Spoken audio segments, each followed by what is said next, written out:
Many of us live as though we are behind bars, confined by immediate fear, a cycle of failure, or a persistent feeling of despair. This creates a friction with the historical record. How does a resurrection from 2 millennia ago offer any practical relief for someone struggling through a crisis today?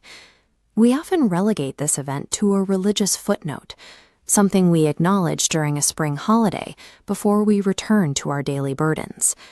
When the resurrection is viewed only as a distant memory, it lacks the weight required to change our current state of fear.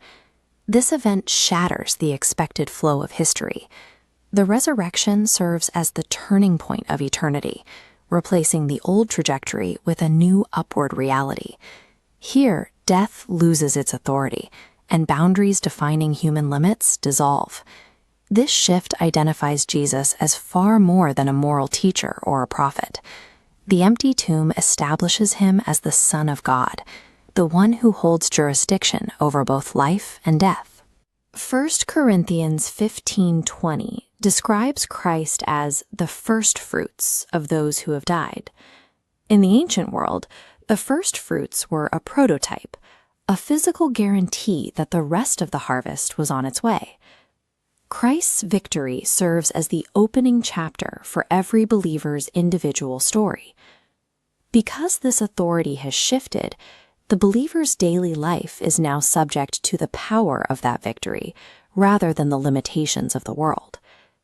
This cosmic shift eventually filters down into the mechanics of our personal experiences, changing the rules of how we process pain. The resurrection offers a living assurance that suffering is a temporary passage. It is no longer the final word on a person's life. It provides evidence that human brokenness can be healed and restored. It delivers the certainty that death is a transition rather than a dead end.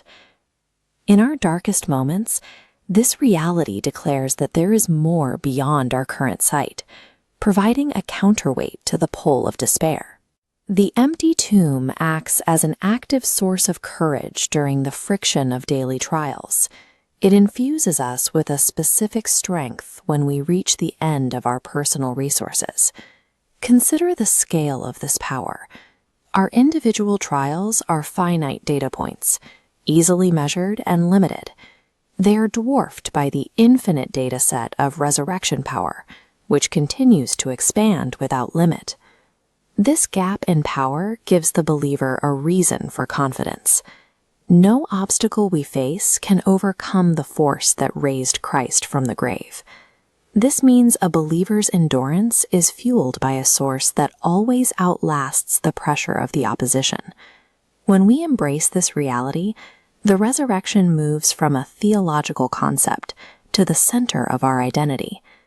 This identity requires us to choose hope in environments where despair is the most natural reaction. It demands that we walk in love, even when the human impulse is to retreat into bitterness. We are called to reflect Christ through tangible actions, extending grace and seeking justice, rather than relying on words alone. Our daily choices become the evidence that the resurrection is a present reality. This creates a mission. We are tasked with acting as carriers of light in a world that is often characterized by darkness. We fulfill this mission by bringing compassion into spaces of pain and offering grace where there is only judgment.